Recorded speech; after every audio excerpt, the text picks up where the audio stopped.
Substitution में क्या था, सब्स्टिट्यूशन में हम एक इक्वेशन से, जैसे ये वाली इक्वेशन है हमारी, है ना, यहाँ से हम क्या करेंगे, इस वाली इक्वेशन से x की वैल्यू निकाल देंगे, ठीक है, और दूसरे वाली में पुट कर देंगे। जैसे इसमें है x की वैल्यू क्या आएगी, 14 माइनस वाई, यही आई ना, ये y को उधर ले गए, अपनी बुक में क्वेश्चन देख लेना। और दूसरे वाली इक्वेशन हमारी ये है x minus y is equal to 4, यहाँ पर x की वैल्यू पुट कर देंगे, क्या आई 14 माइनस वाई, और माइनस वाई पहले से ही था 4, तो 14 minus 2y is equal to 4, 14 को उधर ले जाएंगे तो माइनस का 2y is equal to 4 minus 14, minus 2y is equal to minus 10, और y इज इक्वल टू 5, 10/2 5 हो गया, ठीक है। अब y इज इक्वल टू 5 जो है ना, इसमें पुट करना, तो x is equal to 14 minus 5 9, x is equal to 9। ये है कौन सा मेथड, सब्स्टिट्यूशन। पर बेटा ये सब्स्टिट्यूशन है ना, इतने आसान क्वेश्चंस में ही करना आसान है, थोड़ा सा भी क्वेश्चन कॉम्प्लेक्स बन गया ना, वहाँ तो तुम्हारी हवा टाइट हो जाएगी। फ्रैक्शन वाले में कोई से में भी ले लियो, तुम x की वैल्यू निकालनी तुम्हारे लिए बहुत मुश्किल हो जाएगी। कैसे दिखाना, जैसे अभी यही ले लो तुम, ये ले लो, पॉइंट वाला छोड़ो, Point। ये ले लेते हो, 3x minus y is equal to 3, ठीक है, और 9x minus 3y is equal to 9। इतना मुश्किल नहीं है ये, पर फिर भी यहाँ देखो तुम x की वैल्यू कैसे निकालोगे, 3x is equal to 3 plus y, हाँ 3 भी तो बच गया, तो x की वैल्यू क्या आ गई, 3 प्लस वाई अपॉन, नहीं कटेगा, मार खा वाला तो देख यहाँ x की वैल्यू पुट करो, अब 9 की जगह क्या पुट करो, 3 plus y upon 3 minus 3y is equal to 9, तो इस 3 से इसको काटो 3, अब 3 3 जा 9 प्लस 3y क्या होगा, 9 को दे दो, 3y से 3y कट गया, 0 आ गया। ये पता क्यों आया, रुक जाओ एक मिनट, ध्यान दो, ये इक्वेशन कैसी है, ध्यान दो कैसी है, बोल देते हैं, लीनियर तो है ही दोनों, और तीनों कंडीशन देखो, a1/a2 b1/b2 c1/c2, क्या आ रहा है इसमें, सब 1/3 है वैल्यू, इसीलिए वैल्यू नहीं निकल रही है, समझ रहे हो। जब हमारी कंडीशन ऐसी होगी ना, infinite number of solution, value नहीं निकलेगी एक्स और वाई, क्योंकि वहां पर क्या है, इनफाइनाइट वैल्यू सॉल्यूशन निकलेगी नहीं, क्योंकि वाई तो एलिमिनेट ही होगा, कहाँ निकली वाई की वैल्यू, अब वाई की वैल्यू ही नहीं निकल के आएगी तो एक्स कैसे निकाल दोगे तुम, समझ गए। तो जब ऐसी कंडीशन बन जाए ना, तभी दिमाग की घंटी बज जानी चाहिए, जैसे अभी मेरी बज गई थी कि यार ये वाई गया, फिर गया दिमाग का, वाह मैंने स्टार्टिंग में ध्यान नहीं दिया, कोई भी ध्यान नहीं देता, स्टार्टिंग में ध्यान नहीं दिया, फिर देखा सब में क्या बन रहा है, 1/3 1/3 1/3 बन रहा है ना, a1/a2 3/9 वो भी 1/3 है, b1/b2 माइनस का 1 माइनस का 3, माइनस से माइनस कट गया, वो भी 1/3 है, और c1/c2 भी क्या है 3/9, वो भी 1/3, समझ गए बेटा। तो एलिमेंट सब्स्टिट्यूशन मेथड आना जरूरी है, पर बेटा ज्यादा प्रैक्टिस एलिमिनेशन मेथड की मैं इसलिए करा रहा हूँ, क्योंकि हमारे पास जितने भी क्वेश्चन है वो एलिमिनेशन मेथड से करने ज्यादा आसान हो जाएंगे। अब ये पॉइंट वाला है, पॉइंट वाले में भाई साहब कह रहे हैं कि सर पॉइंट वाला बताओ, 0.2x plus 0.3y is equal to 1 point. अब मैं तुम्हें क्या कहूँगा, सबसे अच्छा तो यही रहेगा, ये पॉइंट को ही खत्म कर दो। पॉइंट को कैसे खत्म करोगे, यहाँ पर 2x/10 हो गया, प्लस 3y/10 हो गया, प्लस 13/10 हो गया, यहाँ पर 10 क्या लोगे, प्लस 13/10 सॉरी इक्वल, ठीक है, हो गया 2x plus 3y is equal to 13/10, 10 से 10 कट गया, 2x plus 3y is equal to 13, बन गई इक्वेशन। सिंपल इक्वेशन में चेंज हो गया।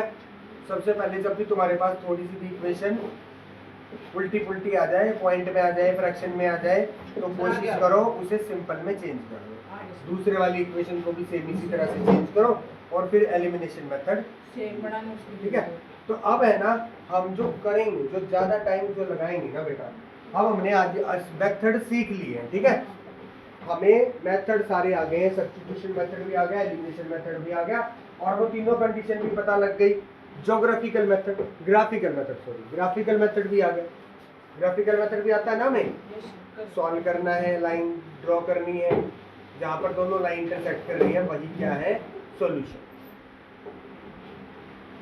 अब हमें करनी है स्टेटमेंट वाले क्वेश्चन। जितने ज्यादा स्टेटमेंट वाले क्वेश्चन हम करेंगे उतने ही ज्यादा हमारे नंबर पक्के हो जाएंगे, और प्रैक्टिस हमारी एलिमिनेशन मेथड की यहाँ होती ही रहेगी, क्योंकि सभी क्वेश्चंस में क्या बनेगी, इक्वेशन बनेगी, और उसी की इक्वेशन को हमें सॉल्व करना है कौन से मेथड से, एलिमिनेशन मेथड से। क्योंकि किसी भी क्वेश्चन में ये नहीं लिखा होगा कि यहाँ सब्स्टिट्यूशन मेथड यूज करना है, ठीक है। जब ये क्वेश्चन आएगा ना तो ये ऊपर नहीं लिखा हुआ आएगा सब्स्टिट्यूशन मेथड, नहीं, सीधा आएगा। जब ये पहला ही क्वेश्चन है, the difference between two numbers is 26, let one number is x and second number y। मान लो x बड़ा है तो difference x minus y is equal to 26, first equation हो गई। वैसे इसका उल्टा भी हो सकता है, ध्यान रखना, y minus x equal to 26 भी हो सकता है, बट तुम थोड़ी देर के लिए यही करो, है ना। अब उसके बाद one number is 3 times the other, एक नंबर क्या है दूसरे वाले से, अब बड़ा तो यही है ना, क्योंकि हमने पहले ही बड़े वाला x ले लिया है, तो x इज इक्वल टू क्या है, 3 टाइम्स है दूसरे वाले से, ठीक है ना। यहाँ ये मत कर देना y is equal to 3x, क्योंकि हमने पहले ही क्या कर लिया है, यहाँ पर x को बढ़ा दिया। अगर हमने y minus H equal to 26 लिया है तो y इज इक्वल टू, समझ गए, दोनों कंडीशन में इससे कर लो या इससे कर लो। अब यहाँ क्या करोगे, सब्स्टिट्यूशन लगा दो या तो, क्योंकि सब्स्टिट्यूशन हुआ ही पड़ा है, क्यों, x की वैल्यू निकली ही पड़ी है ना। अब x की वैल्यू किस में पुट कर दो, फर्स्ट में क्या पुट करोगे, 3y minus y is equal to 26, 2y is equal to 26 and y is equal to 13, y equal to 13 यहाँ पुट करोगे, x इज इक्वल टू 30। समझ गए, यहाँ मैंने सब्स्टिट्यूशन इसलिए यूज कर दिया क्योंकि बेटा सीधा ही यूज होगा, x की वैल्यू निकली ही पड़ी थी पहले ही, इक्वेशन हमें बनाने की जरूरत थी नहीं, बट आगे ज्यादातर एलिमिनेशन यूज होगा। अभी देखो, the two largest of to supplementary angles, ये जो सप्लीमेंट्री एंगल वर्ड यूज हुआ ना, एक इक्वेशन तो यही बन गई। कौन से होते हैं दो सप्लीमेंट्री एंगल, जिन दोनों का सम क्या होता है 180 डिग्री। तो एक एंगल है हमारा x और दूसरा एंगल है y। इक्वेशन क्या बनी पहली, x plus y is equal to 180 बन गई। फिर क्या बोला इसने, लार्जर एंगल जो है ना वो स्मॉलर से 18 डिग्री बड़ा है, ठीक है। लार्जर मान लो x है और स्मॉलर क्या है y, तो x minus y is equal to 18। ये इक्वेशन तुम्हें बनाने आनी चाहिए, कंफ्यूज मत होना। कोई किसी से जितना बड़ा होता है ना उसमें से उसको माइनस करेंगे तो क्या आएगा, जितना बड़ा है उतना ही आएगा, ठीक है ना। अब मान लो मैं इससे 26 साल बड़ा हूँ, 24 साल बड़ा हूँ, ये मान लो 15 साल का है, 16 साल का है, मैं 39 40 हूँ, ठीक है।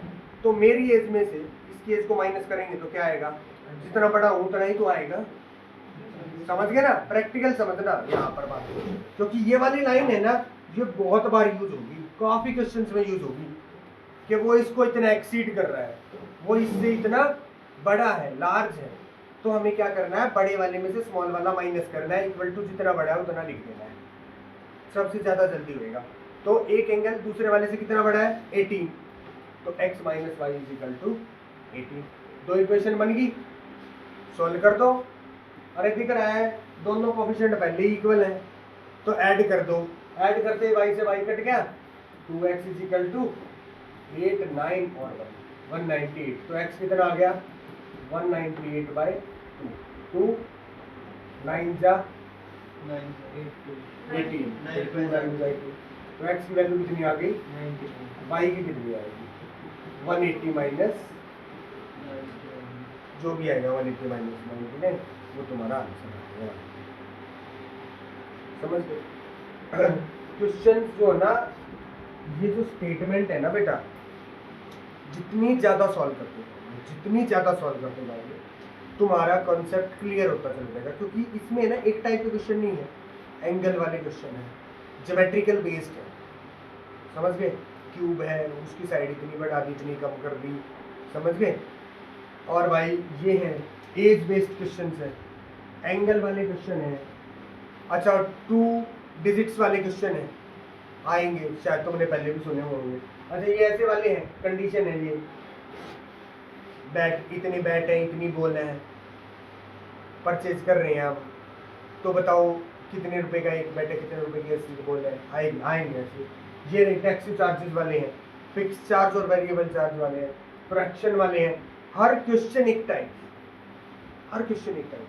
सभी क्वेश्चन में क्या है, अलग अलग कंडीशंस है, वो कंडीशंस को समझना है हमें। ये क्वेश्चन जो है ना, ये तुम्हारी मेंटल एबिलिटी भी है, मैथमेटिकल हमारी एबिलिटी के साथ साथ मेंटल एबिलिटी भी है, तुम्हें समझना है। अभी एक कोच है, 7 बैट और 6 बॉल है, कितने रुपए के, 3800 रुपीज के। 3 ball 5 bat, 3 bat 5 ball 51750 rupees के। तो बताओ एक बॉल और एक बैट कितने रुपए का, तो लेट कर लो, एक बैट 100 रुपए का है, एक बॉल 22 रुपीज की है। तो पहली कंडीशन में 7x + 6y = 3800, दूसरी कंडीशन में 3x + 5y = 1750। सॉल्व करो और कर दो।